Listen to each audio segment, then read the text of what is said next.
I'm David Knowles, and this is Ukraine, the latest.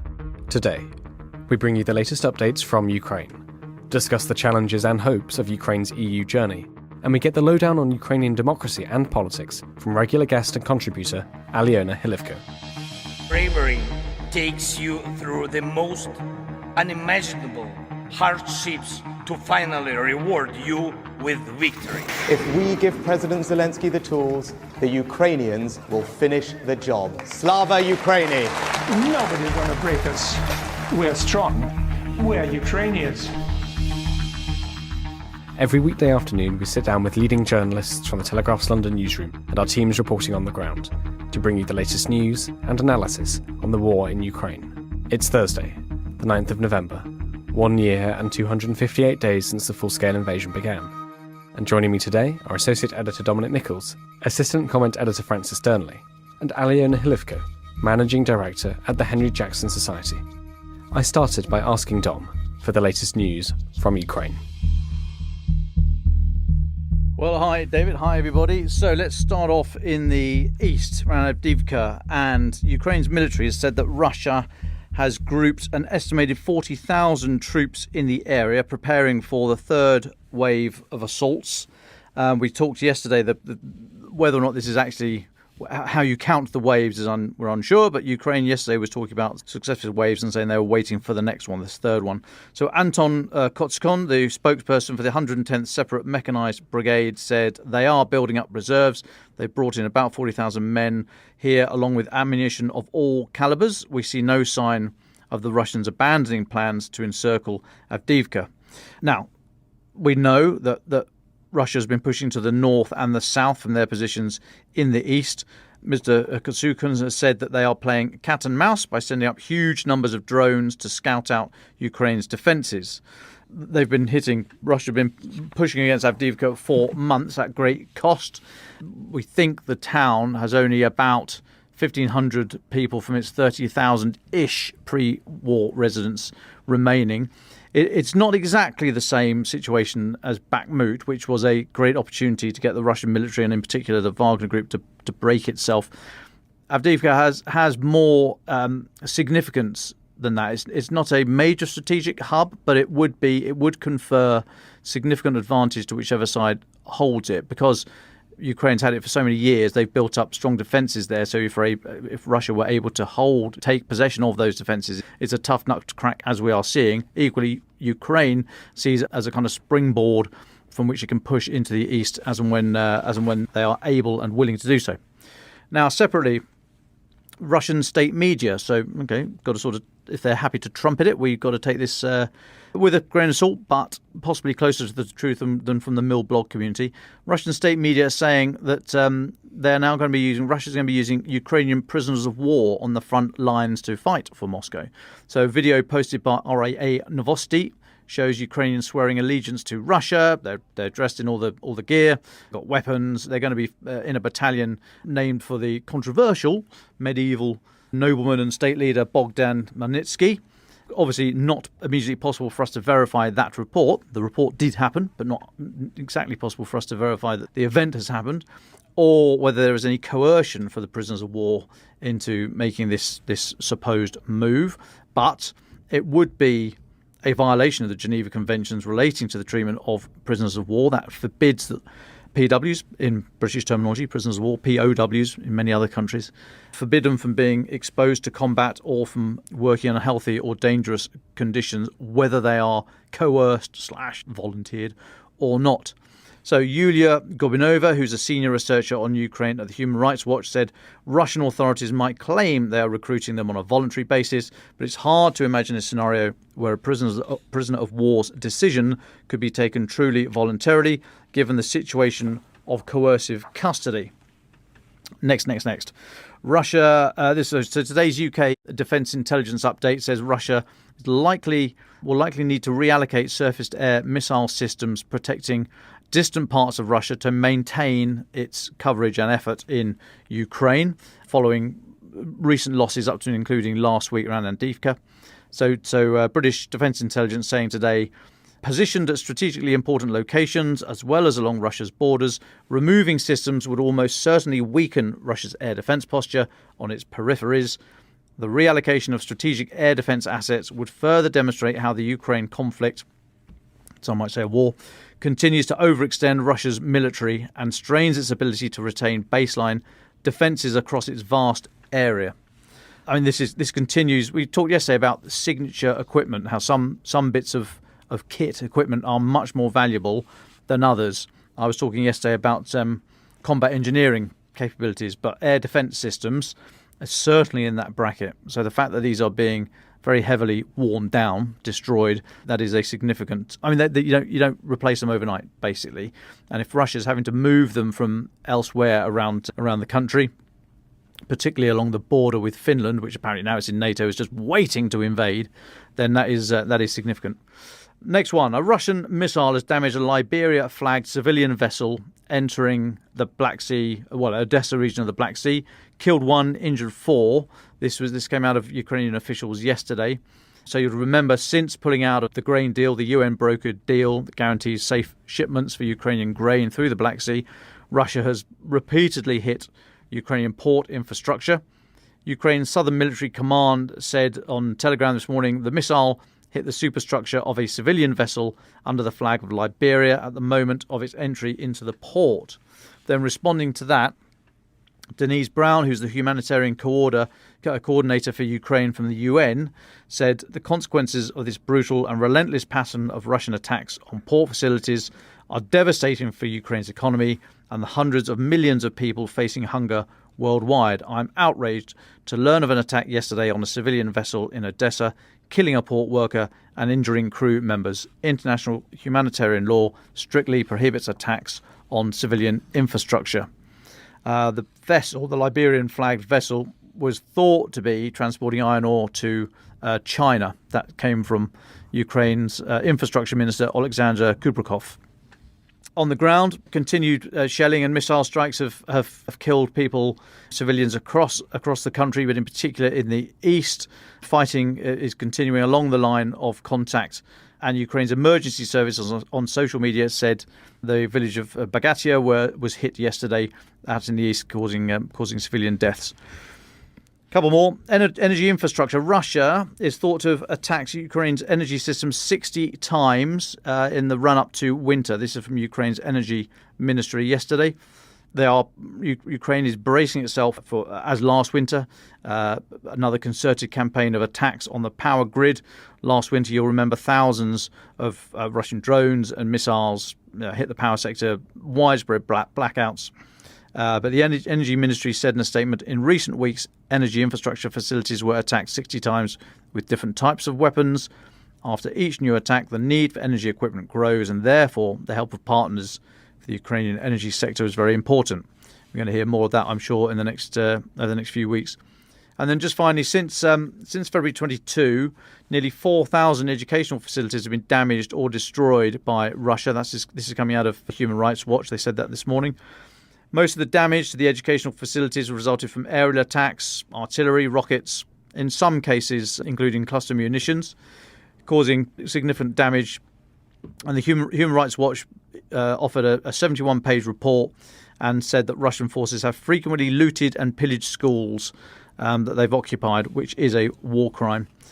Hugh Williamson, who's the director of the Europe and Central Asia division of Human Rights Watch, said Ukrainian children have paid a high price in this war because attacks on education are attacks on their future. And they put a figure on it, 3,790 educational facilities damaged or destroyed by Russia since the start of the full-scale invasion. And I'll take a pause there, David.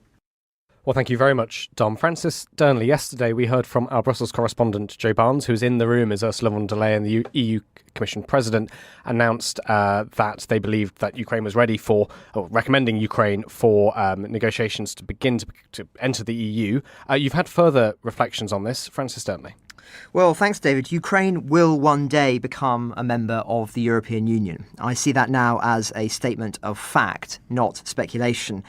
An indicator of just how far we've come since the outbreak of the war in February last year. Yeah, as Joe and I both discussed yesterday, the news that the EU Commission agrees that Ukraine is ready to start the process of joining the EU is not the end. Indeed, it's not even the beginning of the end, but it is perhaps the end of the beginning. It will take years, many years, for Ukraine to become a member, and the country will have to undergo many reforms in order to be considered ready for membership. We've spoken in the past about the economic ramifications of Ukraine's membership, but also the potential opportunities in the long term. And no doubt Aliona will have some thoughts on that later on. Because of that protracted timeline, some are treating this signal from the Commission more cynically, arguing that it is designed to give Ukraine a lifeline so that it can begin negotiations for peace, having banked, as it were, its future place in the European family. If that was the goal, and my own view is that that would downplay Ursula von der Leyen's personal commitment to Ukraine's accession, then Kyiv is coming out hard today to dismiss those calling for it to hold negotiations with Russia. Those who argue that Ukraine should negotiate with Russia now are either uninformed or misled, Foreign Minister Kuleba said. Either that or they side with Russia and want Putin to take a pause before an even larger aggression. He went on and stressed Kyiv had held hundreds of rounds of talks with Moscow since 2014, all of which had failed to bring lasting peace or, of course, prevent the full-scale invasion. Zelensky, too, as we've discussed in the past, remained adamant that Ukraine will succeed despite slow progress in the counteroffensive. We have some slow steps forward in the south of the country. Also, we have steps in the east, and some, I think, good steps near the Kherson region. I am sure we'll have success. It's difficult, he told Reuters. We'll try to show the result this year. We don't need to surprise everybody in the world. We need this for ourselves. Crucially, and this will come as no surprise to listeners, he suggested that international delays to weapons deliveries had contributed to the slow progress. Our soldiers came south and saw a lot of minefields because we waited for ammunition for 7 months, he said. He also added that the Israel-Hamas conflict could not be compared to a full-scale war. I'm not trying to say that something is more important, with all respect to the nations, but you have to understand the full-scale war is another thing, he said. Now, these kind of remarks, justly or unjustly, will no doubt cause some exasperation among Kyiv's allies, partly because it shames them. If I was Zelensky, I'd be wondering now what I could do to innovate. As terrible as it sounds, I think people can now comfortably predict what he's going to say, which inevitably leads to less of an inclination to listen. To change the narrative, one needs to change the conversation. The horizons of Kyiv's allies have, after all, been expanded by this war. Responding to the anxiety of North Korea's relationship with Russia, US Secretary of State Antony Blinken is in South Korea today, something we advertised a few days ago, warning that the increasing military cooperation between Pyongyang and Moscow is dangerous. We share profound concerns about Pyongyang's growing and dangerous military cooperation with Russia, he said in a press conference. Russia, too, is seeking to cement ties. Putin visits Kazakhstan today following his trip last month to Kyrgyzstan for the summit of ex-Soviet nations.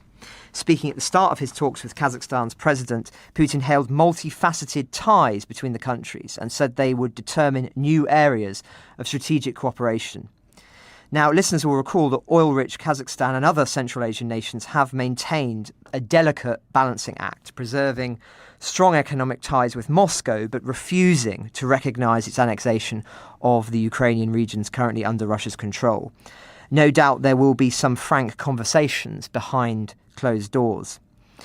Putin also commented on that senior Chinese general being hosted in Moscow, hailing Russia's strengthening military ties with Beijing. Our contacts in the military and military technology spheres are becoming increasingly important, he said. He added that Moscow and Beijing were not building a Cold War-style military alliance, but that cooperation between them is a serious factor stabilising the global situation. It's interesting to hear Putin use that same wording as Shoigu yesterday, saying that Russia and China are not building an alliance reminiscent of the Cold War era.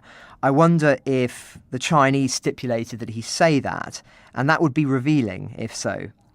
Now, I'll end with just a few economic updates. Russia first. The UK has imposed sanctions on 29 individuals and entities in Russia's gold and oil sectors.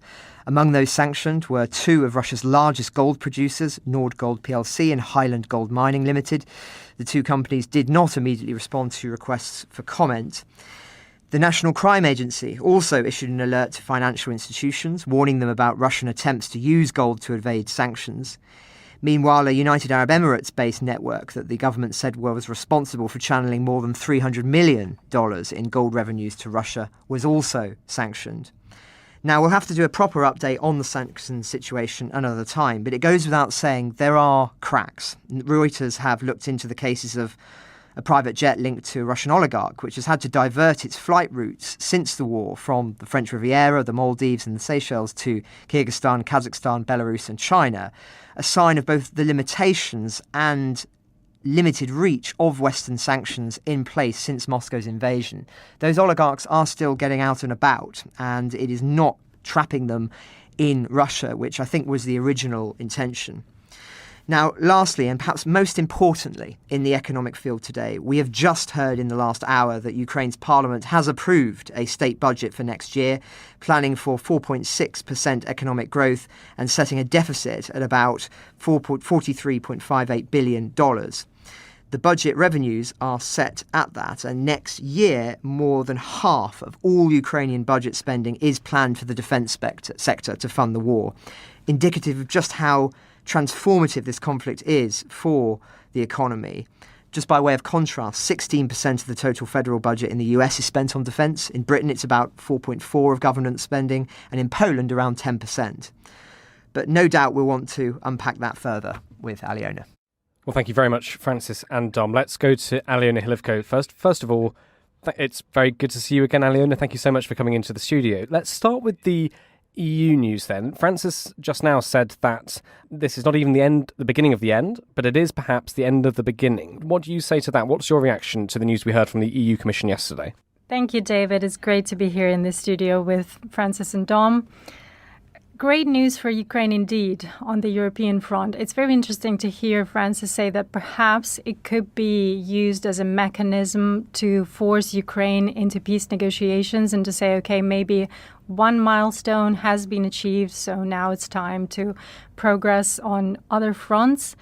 What I hear from European officials, that is actually a real accession process. The Ukraine has earned its right to become a full member of the European community, that Ukraine has proved its right to be called a European nation. There are, of course, many reforms still to be done in Ukraine. Amongst the 7 points that are being put to Ukraine by the European Commission to reform, I think Ukraine has made a great progress on at least 6. Some of them are incomplete, like the national minorities law, like the legislation on media still needs to be amended.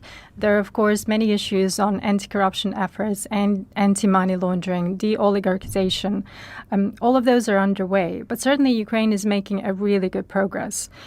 The worrying thing, though, is if the European Union is trying to reach this wave of expansion with Ukraine and 8 other nations, I think I'm correct, with 8 other nations in Europe who want to join the European Union by 2030.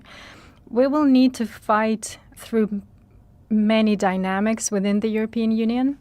First of all, Ukraine will still need to maintain on the upward trajectory with its reforms, with its democratic procedures. It would be nice to see who will be the president in 2030 and whether that figure will still be as uniting for Ukraine and for the European leadership, because President Zelensky did unite the nation. But it would be very interesting to see if by 2030 the war is either won or it's in some sort of final stage. What stage is that going to be? How it's going to look? Who's going to be in power? Is it going to be a centrist government, just like it's safe to say it is now? Is it going to be slightly more nationalist after the war, which those tendencies could be there?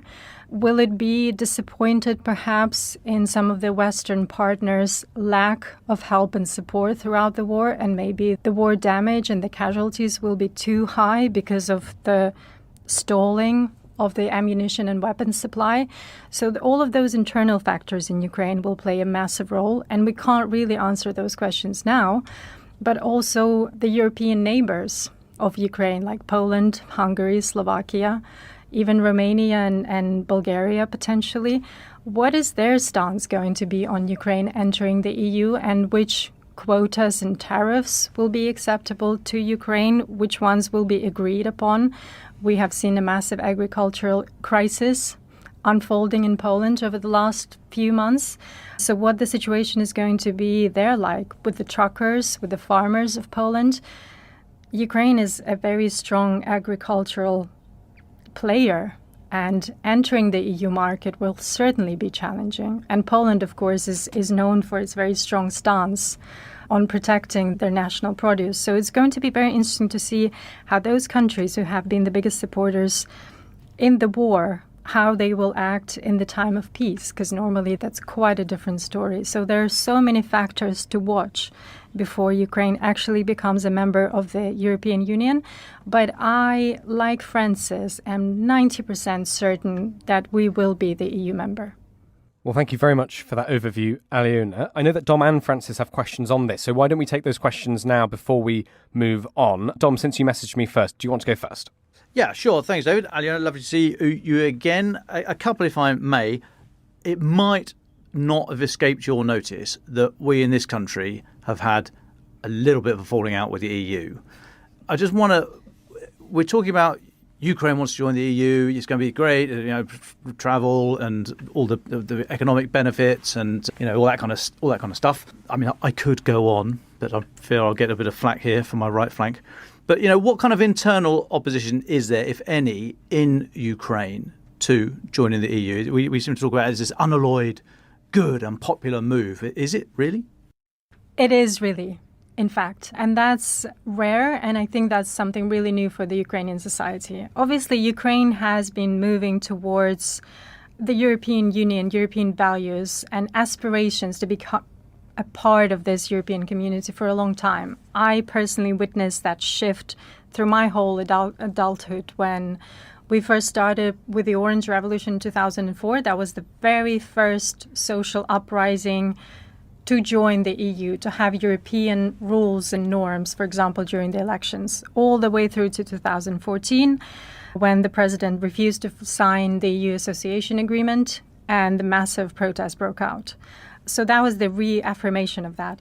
All the way until then, when you would do the social polling, it would show that the narrative would change within the society. It went from 60% wanting to be friends with Russia, and that would, of course, mostly be older generation, to 40% of youth being pro-Europe. And I think as the generation grew and those young people who gained their first right to vote, people coming out of schools and universities, they would fill up the gap of wanting to be more European than Soviet. They're moving towards Russia.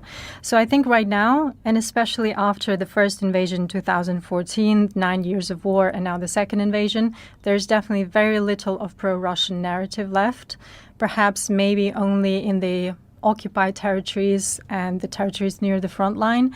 Everyone else, I think it's safe to say, I haven't seen the recent numbers, but last year it was something around 90% for joining European Union, and even a higher number to join NATO, of course. But I think for now it's a solid consensus in the Ukrainian society. Thanks. Now, you mentioned NATO there at the end. I was going to ask about hard security guarantees. Is it very clear to society in Ukraine that actually the EU can do very little in hard security? There is the PESCO, isn't it? The Permanent Secured Cooperation, something like that. In fact, I don't really know it. It shows that it's never really been a feature. But, are people very open-eyed about what EU membership is and in terms of hard security guarantees, what it definitely is not?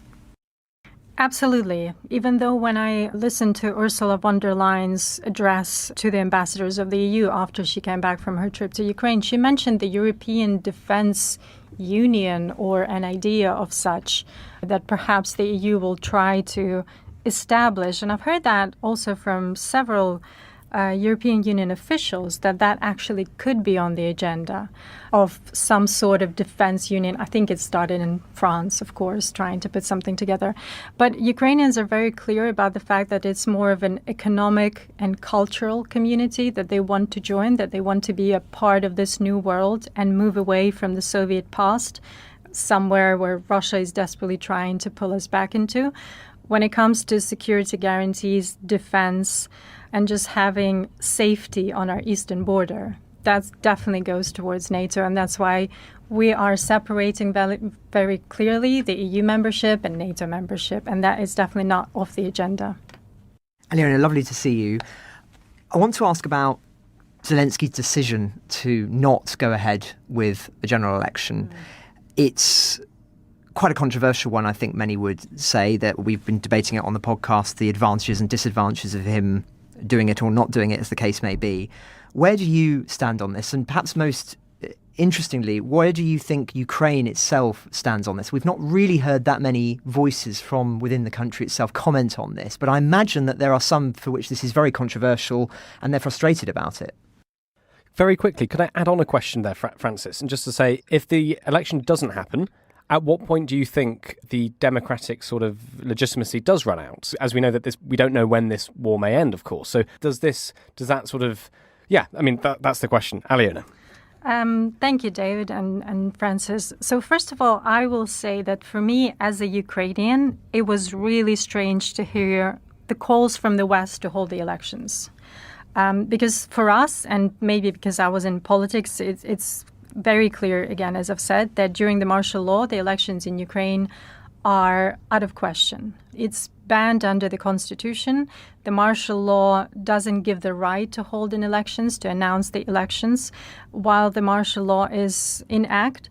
So it was really strange to hear those calls. Obviously, we knew that we were meant to have presidential elections in 2024, but we are desperately trying to protect our borders, and people are dying every day, and energy infrastructure gets targeted. We are losing children and men and women in this war. So the elections are actually the last thing that is on Ukrainians' minds.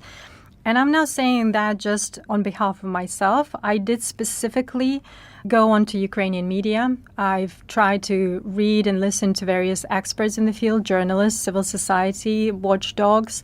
I talked to some friends. I talked to my brother who's on the front line, who's my focus group from the military side, of course. And basically the information and the consensus is there along the lines that it's ridiculous to hold the elections right now. And it's not just ridiculous, it's extremely dangerous. And I will go into perhaps potential thinking within the Ukrainian government and what their views is on that. But first of all, the Ukrainians themselves. There's a big fear amongst the Ukrainian population that this division that the election will inevitably bring, that it will cause separation in unity amongst the elites, the loss of focus, the loss of diplomatic effort to keep advocating for more weapons, more aid, protect energy infrastructure. It will simply divert the attention and the energy resources of those people who are meant to be leading the country in the war towards petty politics, effectively. That's number one. And that is something I hear from my brother, that he's saying, we need Zelensky there. He was even saying to me that it's great when he comes to the front line and he tries to cheer the troops up and give out the medals. But he says, look, we can't lose him now. He better not get that close to the front line because we don't want the infighting to start in the capital and for them to lose the focus. That's number one. Ukrainians themselves do not feel, in majority, I can't speak for every single one of them, but at least the ones I've spoken to and the feeling that I'm getting, Ukrainians don't feel like the government is losing its legitimacy. Because again, everyone is very clear on the fact that we need to stay mobilized and the country is under martial law. And we might get used to this reality of reporting on the war, myself included, from London. But when you're in Ukraine, you walk out onto the street every day, you don't see any men. It's just women, children, elderly. You can't stay outside beyond the curfew hours. It's still there. Now with the winter, people are turning off electricity. There's rationing of electricity because we're preparing for a tough winter. So at least 2 hours to 3 hours a day. You don't have electricity anymore. People are stocking up on candles. The legitimacy of the government is the last thing on people's agenda. And when it comes to the government itself, there is a strong consideration for the elections. It's not just that they're denying the idea, okay, we need to hold the elections. And I've heard this, the reason why there is this consideration is because I've just come back from Washington, D.C. a week ago, and I've heard from the lobbyists on the Capitol Hill saying the phrase to me, well, even if Putin is holding the elections, the authoritarian leader is holding the elections, how is it that the democratic Ukraine, who's fighting for the values of freedom and human rights, refuses to have the elections? And it's just, again, such a ridiculous argument for me, because Putin is waging the war on the neighboring country, and his regime effectively depends on this war, external war. It doesn't affect him. There are no occupied territories in Russia. There is no problem of holding the vote in trenches. There's going to be no problem of getting the observers, even though Russia doesn't need to worry about international observers of the elections. But how is Ukraine meant to hold the elections? First of all, how do we account for the occupied territories? How representative is that going to be? How do you hold the elections in the areas near the front line, where Ukrainians will be targeted and shelled, attacked by the drones as soon as they gather around the voting area? There are talks about maybe spreading the elections across several days even, just to accommodate that. But again, securing those villages and the gatherings of people during the vote is almost impossible. How do you get international observers there? How do you let soldiers on the front line in the trenches vote?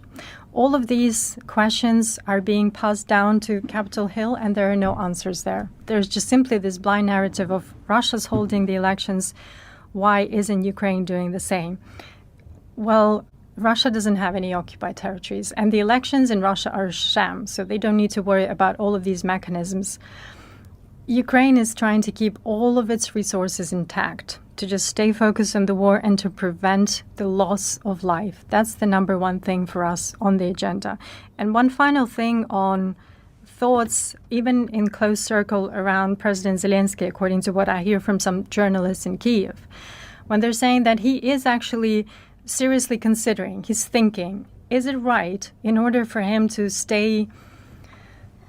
keep this perception of being a legitimate leader in the West, is it worth for him to actually try to explore the idea of holding elections? Now, all of the things that I've just listed, they're all a great impediment to the elections, and they're trying to think of how to hold those across several days, maybe several even weeks, trying to do the staggered approach with focused air defense on the areas where the vote will be held, how to divide the elected representatives for those electoral areas and how to secure them, etc. So they are thinking of potentially holding those elections because some of the close people to President Zelensky are also saying to him that maybe this is the time next year when there will be a new spring counteroffensive with fighter jets on the ground, with resupplied ammunitions, perhaps some more weapons, more long-range systems sent from the United States, England and France, maybe potentially even Germany will come around with its tourists, but who knows. Then maybe that will be the best chance for President Zelensky to actually win the elections again and close this subject once and for all for the next 5 years. Because perhaps if the war doesn't go to plan, or if maybe he will repeat Churchill's fate and he will not be as popular even if the war is won, and all the burden of all the loss in the Ukrainian society will just be associated purely with him, because as much of a leadership role he's getting now, he will have to bear all the consequences himself too. So maybe it's best for his own personal brand to even embark on these elections now. So I think we're yet to see the outcome of those deliberations. According to the current elections law in Ukraine, the elections need to be announced in December. So the martial law forbids to hold the elections during the martial law being in act, but the current election law does not, there are no repercussions even under martial law not to announce the elections. So that is officially by Ukrainian legislature. That's the cutoff deadline to announce those elections. So we will see in December. But I'm hoping that, weirdly enough, President Zelensky will deny the idea that he needs to get re-elected now to secure his spot, and even risk not getting re-elected later, but still keep being focused on the war.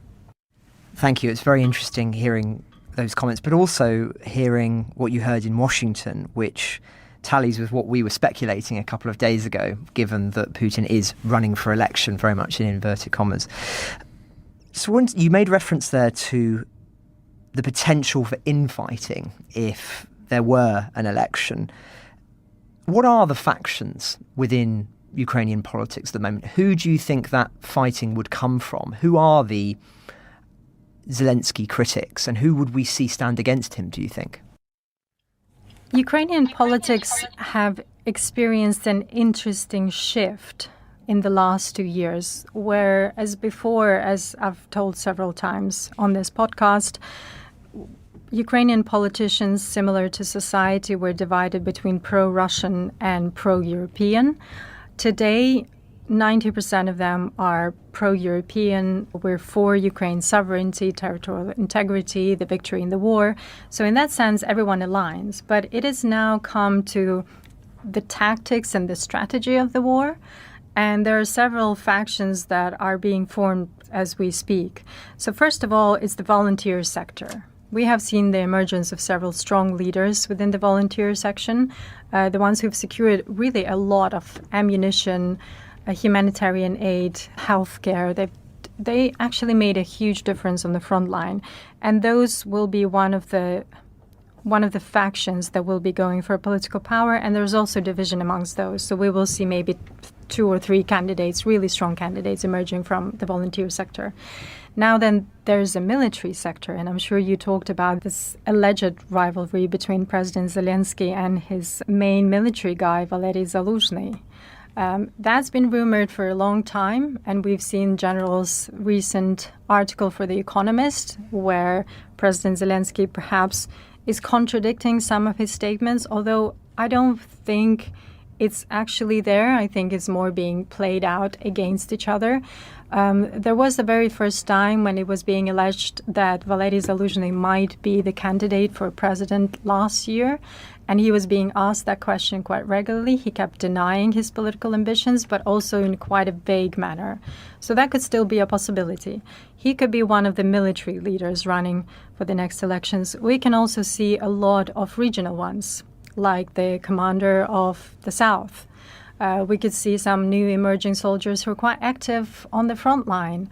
The leaders coming out straight of the war that are quite outspoken, that could highlight some of the mistakes done during planning the strategy and tactics of the war. So that's the second sector that's also quite divided, and we could see something along those lines. The journalists, the civil society, the people who are focused on reconstruction, and from some main watchdog bodies in Ukraine that would be looking towards reconstruction more. I think that could be another strong voice going forward of what the Ukraine of the future will look like, and they could actually bring that vision as something to recover from post-war trauma and not to focus so much on the past, as rather look into the future. So I think that could be the third sector.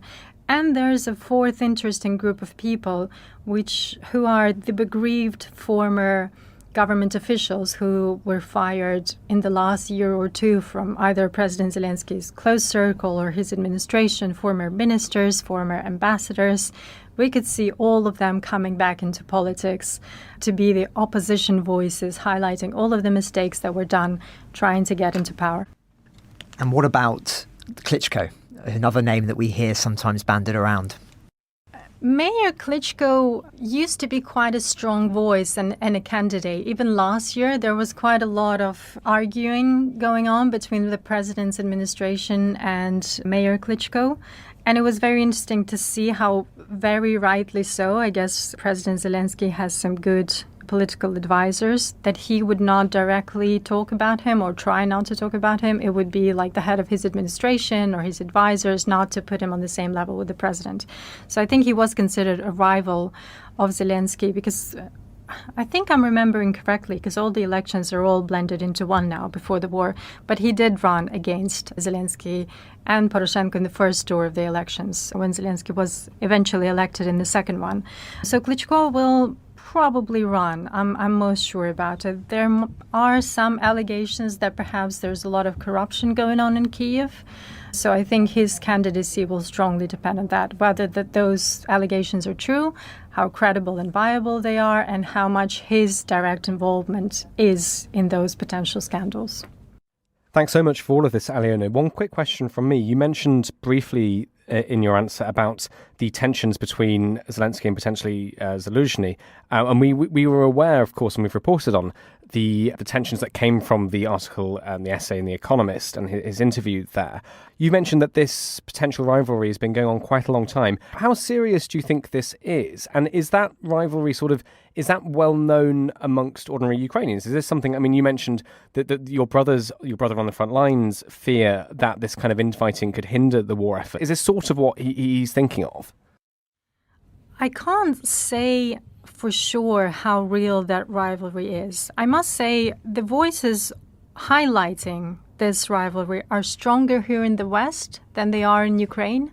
When the Ukrainian journalists, for example, discuss this thing, it's very interesting, different tone to it, because obviously here in the West we're focused on bringing the real information, discussing it in the open as brutally as we can, whereas in Ukraine it's such a sacred thing, the unity of the nation right now at the time of war, and that potential rivalry between the president and General Zaluzhny could be detrimental to the war effort.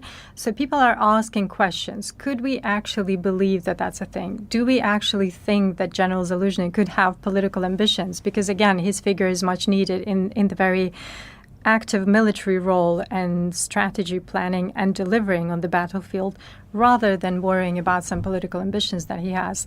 And the same goes for Zelensky, who's been a great leader in the time of war, a great international representative. So no one would ever want to undermine him as a political leader and to degrade him to some petty political rivalry.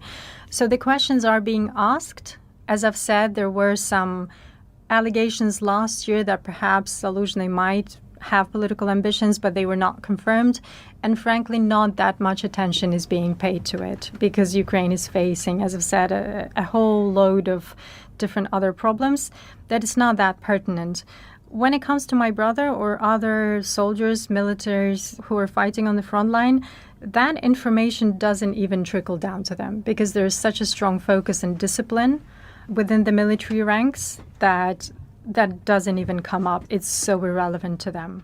That's fair enough. Thank you very much, Aliona. One final question from us, I think. At the end of his section, Francis talked about the second war budget that Ukraine's Rada has just voted through. What's your reaction to that? Was anything surprising in that, or did you think it was what everyone was expecting? So 50% of the budget going towards defense, it was not surprising at all. I think it was discussed before that the budget needs to strongly focus on Ukraine becoming sufficient, at least in defending itself. So it's nowhere near that benchmark yet, but there's definitely a very strong focus. We've discussed it here at Telegraph and on the podcast, and also with Dominic on Defense in Depth about Ukroboronprom and Ukraine defense industry trying to expand and build new weapon systems, rearm itself with additional ammunition, building drones, of course, a variety of drones from aerial to land to naval drones that we've seen play out quite successfully in the Black Sea. So all of that will go towards defense. Ukrainian budget is still highly reliant on IMF loaning and, of course, on humanitarian financial aid coming from the United States. Now, another thing that came out quite worrying, not talking about the budget, but about potentially the future of Ukrainian budget, is that the new Speaker of the House is planning to potentially scrap all humanitarian aid going towards Ukraine. So they will keep the military funding going, because most of that goes towards the U.S. defense companies, whereas all the humanitarian aid that right now pays a bulk of Ukraine's social care pensions for people, that it might be scrapped. So that is quite worrying, and I think perhaps the budget tried to put in some precautions in place. When it comes to the GDP growth, 4.6%, very optimistic. In the first project of the bill, they had 5%. I think the lawmakers tried to get a bit more realistic, but in the figure of 4.6. But in any case, for the country at the time of war, that growth of GDP, that's very reassuring. And I think Ukraine is definitely on a good track to keep existing as a nation. And for now, that low of a benchmark is really good for us. Well, thank you so much, Aliona, for coming in and talking to us. It's been really fascinating, and it's really nice to see you again, especially here at the Telegraph. Let's move now to our final thoughts then. Dom or Francis, would you like to start? Yeah, OK, I will go first, please, David. And I've been looking at the news as we've been on air. Jens Stoltenberg, who's the Secretary General of NATO, he's in Berlin going to see Chancellor Scholz there. He's done his opening statement. It's all very lovely. I'm looking at the statement now, but he's talking about, in amongst it, I think there are some pointed little messages that will be placeholders for further discussion. So Jens Stoltenberg, he says, blah, blah, blah, blah, Germany is marvellous. Germany is also making historic investments in defence. Your commitment to invest 2% of GDP by next year is important for all allies, the whole alliance, yada, yada, yada. So making the point, 2% is a floor, not a ceiling, making that point there that just getting out the 2%, which Germany doesn't meet, along with many others, 2% of GDP spent on defence, not yet met by Germany, but also highlighting that Germany is committed to meeting that by next year. So I thought that was quite interesting that he put that little marker down. And then a bit more, loads more stuff, lots more stuff. I mean, all good stuff. Yada, yada, yada. Germany's great. We must continue to give the Ukrainians the weapons they need to stay strong on the battlefield today so they can be strong at the negotiating table tomorrow. Taurus. You can almost hear him saying it. He then says Germany is providing critical support from Marder and Leopard tanks to Iris-T air defences and munitions. These contributions help Ukraine defend its freedom. They help keep Europe safe. And yes, he then says, and Germany is actually the second largest supporter to Ukraine among NATO allies, only next to the United States. So there you go. Don't at me. Right. But I think it's really interesting. Some of those little pointed little, they weren't digs at all, but little placeholders that I'm sure are going to come up on the agenda over the next, I don't know how long it's there for, probably just today. But yeah, let's keep your fingers crossed for Taurus. Thank you very much, Dom. Francis Sternley. Thanks, David. I want to end with a very small and obvious point, but one that seems to be being forgotten in all the talk of encouraging Ukraine to the negotiating table. Were that to happen, it would mean that almost every war crime committed in Ukraine, all those thousands of kidnapped children, the women and babies killed by shelled fire, the executed civilians in Bucha and Irpin, which we know were mandated by the very highest echelons of the Kremlin, all the way up to Putin himself, would effectively be mandated as a legitimate act of war. For any peace treaty would be signed between Moscow, Kyiv and other parties with the caveat, by implication, if not design, that those who carried out the invasion will not be pursued for those crimes. How else can you have a lasting peace? And why would Putin sign any agreement that kept him on the ICC arrest warrant list? These aren't past activities either, but are happening now. As we speak, more children being taken away from their parents and transported to re-education camps in Russia. How can we, as an international community, permit that? I remember leaders saying it wasn't permissible. And yet here we are, with that apparently being totally forgotten in these discussions about peace. Where did all the conversations go about peace only being predicated on Putin's removal? Now, I really hesitate to use this comparison.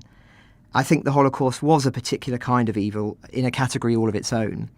But in trying to understand how the war crimes issue is not front and centre, I cannot help but think back to the early reactions to news trickling through about the deportations and evacuations during the Nazi period. Many simply could not believe it. There was a mental block. The thought was almost too terrifying to contemplate, so many didn't want to confront it. Jan Karski's reflections at the end of Claude Lanzmann's documentary The Karski Report captures this well. He acted as a courier in 1940 to 1943 to the Polish government in exile and to Poland's Western allies about the situation in German-occupied Poland and reported the camps directly to President Roosevelt and others. He said, and I quote, "This kind of event had never happened.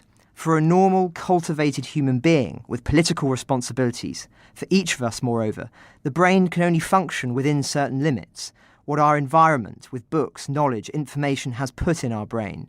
And at some point, our brains may no longer have the capacity to understand. I think we are seeing similarities here in the West with regard to war crimes committed in Ukraine. Such things were not meant to be possible in the liberal world we were told that we would inherit. Another factor, I think, is the sense of powerlessness. There's no easy way of stopping these activities, or at least that's the perception. And if one acknowledges evil, one feels obliged to act. If you don't, you can claim ignorance. So it becomes a priority to instead to talk about where we can help, namely in terms of giving the Ukrainians weapons to fight or other support. So I challenge those nudging the Ukrainians in the direction of peace now into thinking more deeply about the implications of such an act and what it would effectively enable. Thank you very much, Dom Nichols and Francis Durnley. Aliona, would you like the very final words? Thank you, David. I think I would like to look ahead into 2024.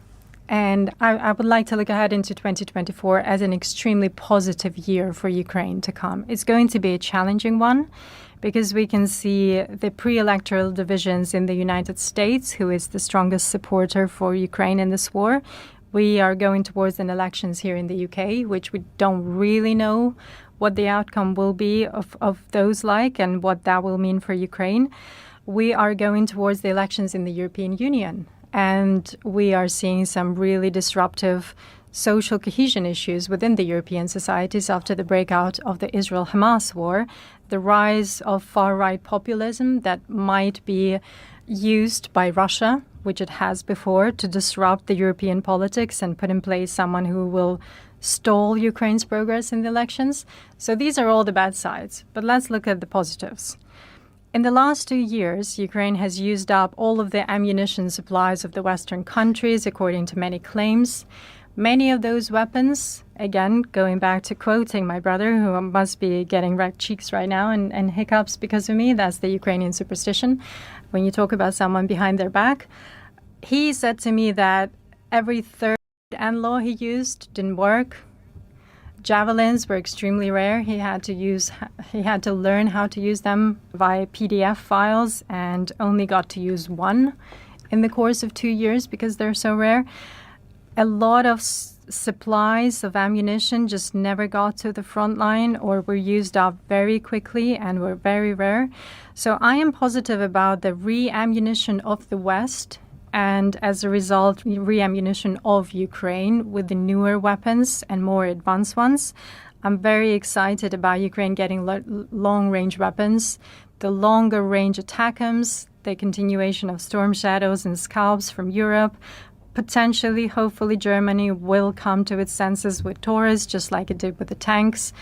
So there's a lot of equipment going towards Ukraine in 2024, along with the fighter jets. Now, they will only be flying Ukrainian skies in spring 2024, but I think they will make a massive difference on the front line, and we will actually be able to advance on the eastern flank in the south.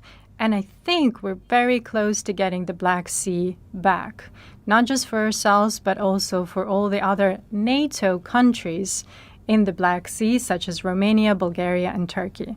So I'm extremely positive about those things. I'm positive about elections being held in Russia, because even though Putin will get reelected, inevitably, wink, wink, there's a lot of room for disruption.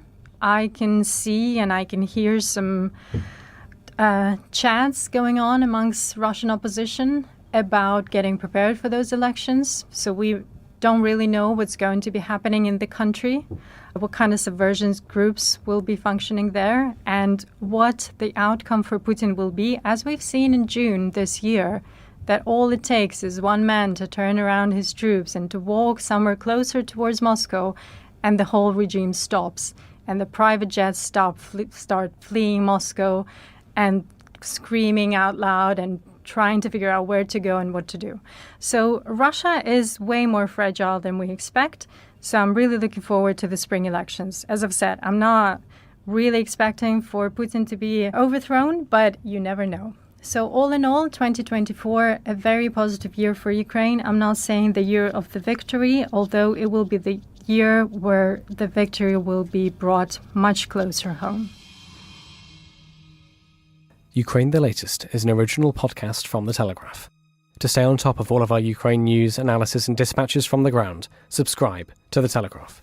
You can get your first 3 months for just £1 at www.telegraph.co.uk/Ukraine the Latest, or sign up to Dispatches, our Ukraine newsletter, which brings stories from our award-winning foreign correspondents straight to your inbox.